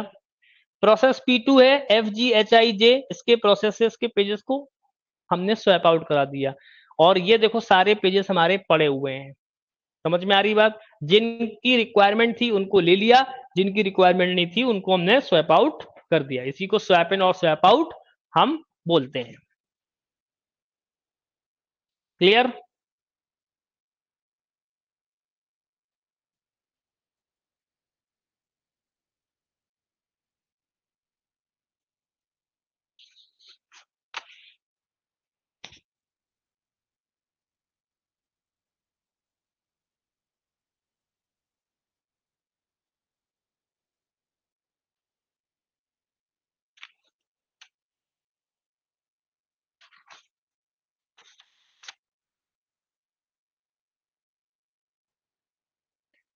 चलिए next, what is page fault? If the referred page is not present in the main memory then there will be a miss and the concept is called page miss और page fault। मतलब वो page जो CPU ने demand किया, जो CPU ने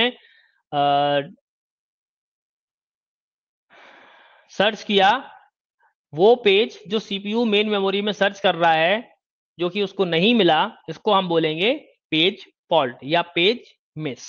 अगर वो सीपीयू को मिल गया तो that is page hit. Clear? चलो नेक्स्ट, व्हाट इज थ्रेशिंग। अभी हो सकता है क्वेश्चन आया हो आपके पेपर में, थ्रेशिंग क्या होती है? थ्रेशिंग का मतलब ये है कि if the number of page fault is equal to the number of referred pages, मतलब जितने भी पेज फॉल्ट हुए हैं वो उन पेजेस को रेफर कर रहे हैं, या हम ये कहें कि the number of page faults are so high, मतलब बहुत ज्यादा पेज फॉल्ट हो रहे हैं, तो क्या होगा? CPU remains busy in just reading the pages from the secondary memory, then the effective access time will be the time taken by the CPU to read one word from the secondary memory and it will be so high. इसका मतलब ये है कि जब बहुत ज्यादा page fault होंगे तो सीपीयू किस बात में बिजी हो जाएगा, सेकेंडरी मेमोरी से उस पर्टिकुलर प्रोसेस के पेजेस को रीड करने में, कि उसको कौन से प्रोसेसेस के कौन से पेजेस को स्वैप इन कराना है और कौन से प्रोसेस के किस पेजेस को आपको स्वैप आउट कराना है. So that is called thrashing. So the concept is called thrashing. क्योंकि रियल टाइम में ऐसा कई बार होगा कि बहुत सारे पेजेस मिस हो जाएं.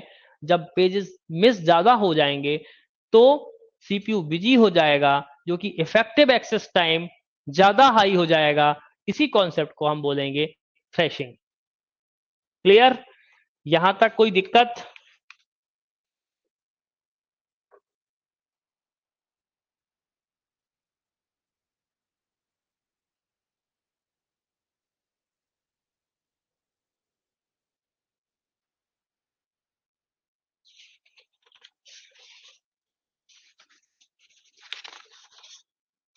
चलिए नेक्स्ट बात समझते हैं. अब बात समझेंगे page replacement algorithm.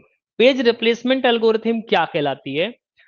Page replacement algorithm are the technique using which an operating system decide which memory pages to swap out and swap in memory. मतलब ऑपरेटिंग सिस्टम ये कब डिसाइड करेगा कि किन पेजेस को स्वैप इन करना है और किन पेजेस को स्वैप आउट करना है, जिसको हम पेज रिप्लेसमेंट एल्गोरिथम के द्वारा रिजॉल्व करते हैं. So page replacement algorithm tries to select which pages should be replaced to minimize the total number of page misses. यानी कि जब ज्यादा नंबर ऑफ पेज मिसेस हो रहे हैं तो उसी बात को मिनिमाइज करने के लिए हमें पेज रिप्लेसमेंट एल्गोरिथम यूज करनी पड़ेगी, ताकि हम कम से कम पेज फॉल्ट कर पाए.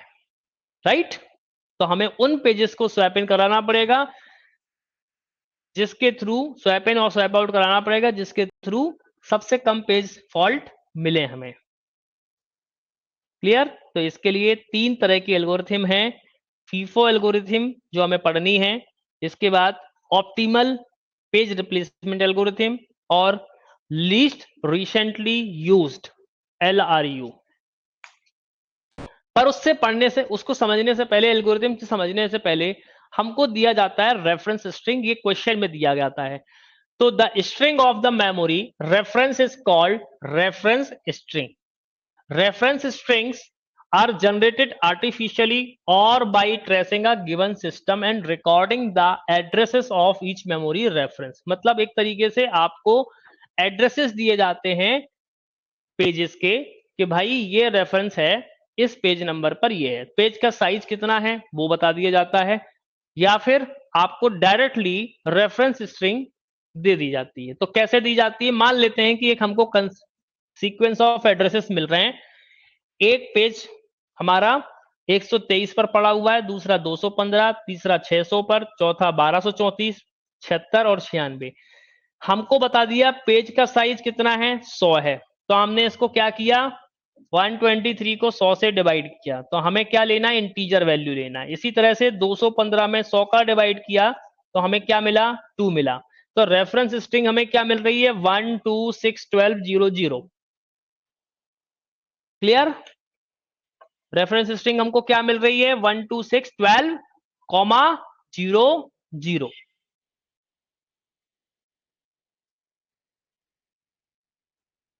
रेफरेंस स्ट्रिंग समझ में आई सभी को? कोई दिक्कत तो नहीं है?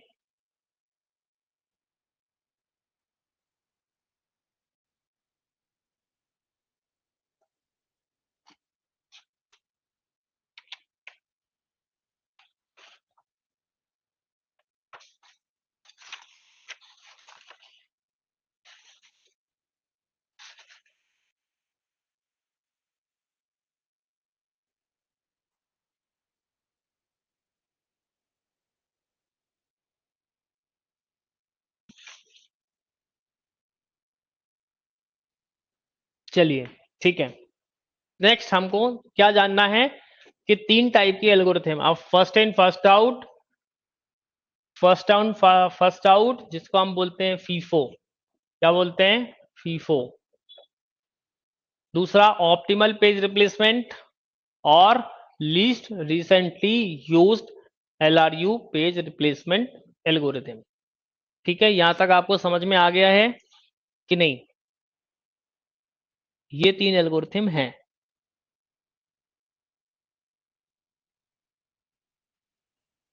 कोई दिक्कत तो नहीं आ रही, इसको ओवर तो नहीं हो रहा है? आगे कंटिन्यू करें?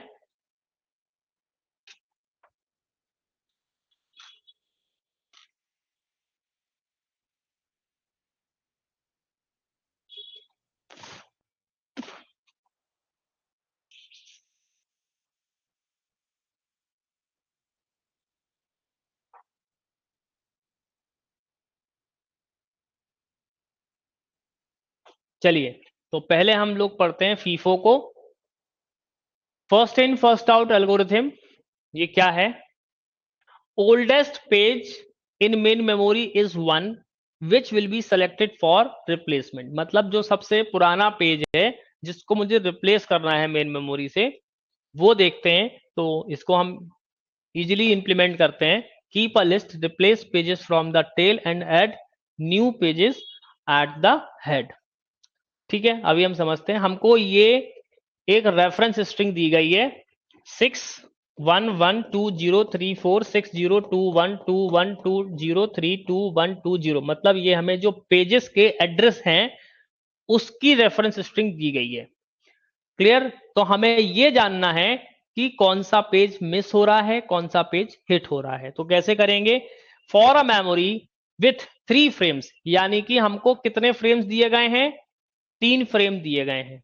ठीक है, and calculate the number of page fault by using FIFO यानी पेज रिप्लेसमेंट एल्गोरिथम। ठीक, 2 बातें आपको समझनी है। अगर पेज मिल जाता है तो पेज हिट बोलते हैं, अगर पेज फाउंड नहीं होता है, पेज नहीं मिलता है, तो पेज फॉल्ट बोलते हैं। तो पहले हम इस एल्गोरिथम को अच्छे से समझते हैं। ठीक है, इस एल्गोरिथम के बाद हम जो बाकी की बची एल्गोरिथम है उसको हम कल की क्लास में कवर करेंगे, पर पहली एल्गोरिथम को हम समझ लेते हैं। ठीक, देखिए हमारे पास ऑलरेडी ये डायग्राम है, हम इसी डायग्राम में समझते हैं। ठीक है, ये हमारी रेफरेंस स्ट्रिंग है, ये हमारी रेफरेंस स्ट्रिंग है। ठीक है, अब इस रेफरेंस स्ट्रिंग में सभी को विजिबल है, कोई दिक्कत तो नहीं है? पहले हमारे पास में देखिए फ्रेम 1 है, ये है F1, ये है F1, ये है F2 और ये है F3। मतलब ये सारे क्या दिए गए? हमारे फ्रेम्स दिए गए हैं। 3 फ्रेम्स हैं हमारे पास में, ये रेफरेंस स्ट्रिंग हमको दी गई है। तो हम देखें अगर कि पहले फ्रेम नंबर 1 पे 6 को हमने इंसर्ट किया, देखा, देखो ये पहले तो हमारे पास में पूरी जगह खाली है। ठीक है, ये देखो तीनों फ्रेम खाली थे, तो पहले हमने देखा 6 को हमने ले आया, यहां पर 6 यहां पर आया, तो पहले 6 को सर्च किया, क्या तीनों फ्रेम में 6 था? नहीं, शुरुआत में नहीं होगा, लेकिन हमने इसमें 6 एंटर किया, तो यहां पर मुझे पेज क्या मिला? फॉल्ट मिला। ठीक, फिर इसी क्रम में हम चले 1 पर। नेक्स्ट हमारा आया 1। 1 हमने देखा कि क्या हमें 1 में यहां पर कहीं अवेलेबल है? नहीं है, तो नहीं है, तो इसका मतलब 1 को हमने यहां पर स्वैप इन कराया। जब 1 को स्वैप इन कराया तो हमें पता चला कि ये भी पेज फॉल्ट हमको मिला। नेक्स्ट में हमने देखा कि फिर 1, अगला है 1, तो 1 यहां पर देखो अवेलेबल है, मतलब कुछ नहीं करेंगे, हमको पेज क्या मिल गया? हिट मिल गया, मतलब पेज मिल गया। 1 हम सर्च कर रहे थे ना मेन में, ये मेन मेमोरी में है, याद रखना। मेन मेमोरी में 3 फ्रेम थे, तीनों फ्रेम में किसी प्रोसेस के पेजेस रखे हुए हैं, और वो पेजेस को हम 1 by 1 swap and swap out करा रहे हैं। ठीक है, तो हमने देखा कि यहां पर 6 कहीं पर भी नहीं था, तो हमने उसको रिप्लेस किया, मतलब एंटर किया, और पेज फॉल्ट हमें समझ में आया। भाई 1 को देखा, 1 भी नहीं था, तो 1 भी हमें मिल गया। लेकिन अगली बार जब हमने 1 देखा तो हमको पेज मिल गया, मतलब ये पेज हिट हो गया। क्लियर? फिर हम जब देखें कि अगला हमारा रेफरेंस स्ट्रिंग में नंबर है 2, 2 को हमने जब देखा तो देखिए 6 और 1 में हमें नहीं मिला था, पर 2 हमने नया इंसर्ट कर दिया। क्लियर? तो यहां पर भी पेज फॉल्ट मिल गया। अब देखो तीनों फ्रेम में हमारे 3 पेजेस रखे हुए हैं, तीनों फ्रेम में तीनों पेज हमारे रखे हुए हैं। अब जब 0 वाला पेज आएगा तो 0 वाला पेज कहां हम इंसर्ट करेंगे, कहां स्वैप इन करेंगे? तो इसने क्या कहा, ओल्डेस्ट वाला पेज को रिप्लेस करो। यानी ओल्डेस्ट कौन सा था? 6 वाला। 6 वाले की जगह पर हमने 0 को स्वैप इन करा दिया और 6 को स्वैप आउट करवा दिया। तो इसका मतलब ये भी पेज फॉल्ट मिल गया। ध्यान रखना है कि ये जो नंबर्स हैं ये आपको मेन मेमोरी के जो फ्रेम्स में हमने इंसर्ट करते जा रहे हैं वो मिलते जा रहे हैं। अगर मिलते जा रहे हैं तो पेज हिट होता जा रहा है, और अगर पेज नहीं मिल रहा है जिसको रिप्लेस किया गया वो पेज फॉल्ट कहलाएगा। ये बात याद रखना। इसी तरह से हमने 3 को सर्च किया। जब 3 को सर्च किया तो 3 यहां पर कहीं अवेलेबल है नहीं, 0 को रिप्लेस कर चुके थे, तो आप किसको रिप्लेस करेंगे? 1 को रिप्लेस करेंगे। ये भी पेज फॉल्ट मिला। इसी तरह से 4 को चेक कर रहे हैं कि क्या 4 इसमें है, नहीं है, तो नहीं है तो किससे रिप्लेस कर दिया? पहले वाले फ्रेम से। ये भी पेज फॉल्ट मिला। फिर हमने देखा कि 6 आ गया। अब 6 को हमने ऑलरेडी रिप्लेस कर चुके थे, तो 6 को हम पहले वाले फ्रेम से रिप्लेस करेंगे। ये भी फॉल्ट मिला। फिर इसी क्रम में 0 को देखा तो 0 को रिप्लेस कर दिया। ये भी फॉल्ट मिला। इसी क्रम में 2 को देखा तो 2 भी हमें पेज फॉल्ट मिल रहा है। क्लियर? अगली क्रम में देखा कि 1 है क्या? नहीं है। नहीं है तो 1 को रिप्लेस किया। ये भी फॉल्ट मिला। अगले क्रम में देखा 2 को, तो 2 हमें मिल रहा है, मतलब पेज हिट हो गया। कोई दिक्कत की बात नहीं है। ठीक है। फिर हमने देखा कि क्या 1 है अवेलेबल? यस, यानी ये और ये दोनों हिट हो गए। ये भी हिट हो गया। 2 भी हिट हो गया, मतलब ये भी हिट हो गया। यहां पर कोई पेज फॉल्ट नहीं मिला। फिर हमने देखा 0 है, यस 0 भी हिट हो गया, कोई दिक्कत नहीं। लेकिन जब हमने देखा 3, तो 3 को हमें ढूंढना है, तो 3 हमने यहां पर क्या किया? कहां से स्वैप आउट कराया था? इस वाले से, पहले वाले फ्रेम से स्वैप आउट कराया था जब पहले पेज फॉल्ट हुआ था। तो हमें अब 0 पे स्वैप आउट कराना, स्वैप इन कराना है। 0 पे स्वैप इन कराना, तो ये हमारा पेज फॉल्ट मिल गया। फिर देखा 2, तो 2 भी हमारा हिट हो गया, देखो मिल गया। फिर 1 देखा तो 1 भी हमारा हिट हो गया। यहां पर कोई दिक्कत ही नहीं है, क्या हो गया? हिट हो गया यहां पर। अब देखो फिर से 2 चेक कर रहे हैं, तो 2 भी हमारा यहां पर हिट हो गया। लेकिन जब हम 0 को सर्च कर रहे हैं तो 0 हमारा स्वैप आउट कराएंगे हम किससे? 2 से कराएंगे, तो ये भी हमारा पेज फॉल्ट हो गया। अब हम नंबर ऑफ पेज फॉल्ट गिन लें कि इस पूरे एल्गोरिथम में कितने नंबर ऑफ पेजेस हमारे फॉल्ट हो गए। ठीक है, तो पेज फॉल्ट गिने, 1 2 3, नहीं, हाँ सही है ना, 1 2 3 4 5 6 7 8 9 10 11 12, टोटल 12 पेज फॉल्ट हैं। और हिट कितने हैं ये भी देख लेते हैं। पेज हिट कितने हैं? 8 होंगे बचे हुए, 1 2 3 4 5 6 7 8, बचे हुए 8 पेज हमारे हिट हो गए। तो कई बार हमसे ये भी पूछ लिया जाता है कि हमें हिट रेशियो बताएं, तो ये कितना हो गया? 8 वर्सेस 12। देखो अगर आप थोड़ा सा ध्यान देंगे तो यहां पर 8 वर्सेस 12 आपको मिलेगा, जो कि रेशियो आ गया 2/3, यानी 0.66 हिट रेशियो मिल गया। पेज हिट परसेंटेज पूछ लिया जाए तो 40% है, और पेज फॉल्ट परसेंटेज पूछ लिया जाए तो 60% आपको मिल जाएगा। अब आप इस कॉन्सेप्ट को प्रैक्टिस करिएगा, समझिएगा कि कैसे हमने इसको किया हुआ है। ठीक है, कल हम फिर यहीं से शुरू करेंगे पेज रिप्लेसमेंट एल्गोरिथम से। लेकिन आप लोग एक बार फिर से अच्छे से समझ लेना कि आप इस वीडियो को अच्छे से देख लेना अगर आपको समझ में नहीं आया हो। वैसे तो मैंने बहुत ही इत्मीनान से समझाया है, और कल हम इसके आगे का कंटिन्यू करेंगे। इवन इसके जो प्रैक्टिस क्वेश्चंस हैं वो भी हम आपके साथ में डिस्कस करेंगे। ठीक है, बिकॉज अब आज थोड़ा सा ज़्यादा भी हो गया है, और मेमोरी मैनेजमेंट थोड़ा सा बड़ा है टॉपिक आपका, इसलिए टाइम भी लग रहा था। कोई दिक्कत नहीं है, हमारे पास टाइम है, हम इसको कल कंप्लीट करेंगे। इस वाले कॉन्सेप्ट को आप जरूर देखना, क्वेश्चंस जरूर आ जाते हैं इस तरह के। आपके एग्जाम में अगर इस तरह का क्वेश्चन नहीं आता तो बहुत अच्छी बात है, क्योंकि थोड़ा सा ये टाइम ले जाते हैं ये वाले क्वेश्चन, बट नहीं आया तो बहुत ही अच्छी बात है। फिर भी छोटी छोटी सी बातें हैं, अगर आपको क्वेश्चन पहले ही से दे दे वो कि भाई इतने इस स्ट्रिंग में पेज फॉल्ट हुए, इतने इस स्ट्रिंग में पेज हिट हुए, तो बताइए हिट रेशियो, बताइए पेज फॉल्ट रेशियो, तो मुझे लगता है कि वो आप इजीली बता पाएंगे। Is that clear? हाँ, देखने में कॉम्प्लेक्स लग रहा है बट बहुत इजी है, ये बात बिल्कुल सही बात है, बट आपको थोड़ा सा उसके लिए पेशेंस चाहिए और कंसंट्रेशन चाहिए, तो आपको समझ में आएगा। हम कल फिर यहीं से रिज्यूम करेंगे, ठीक है? क्लियर? चलिए, thank you and all the best. आप इसको जरा अच्छे से पढ़िएगा, स्टडी करिएगा, क्योंकि बहुत ही इंपॉर्टेंट टॉपिक है जो आपके एग्जाम में आने वाला है।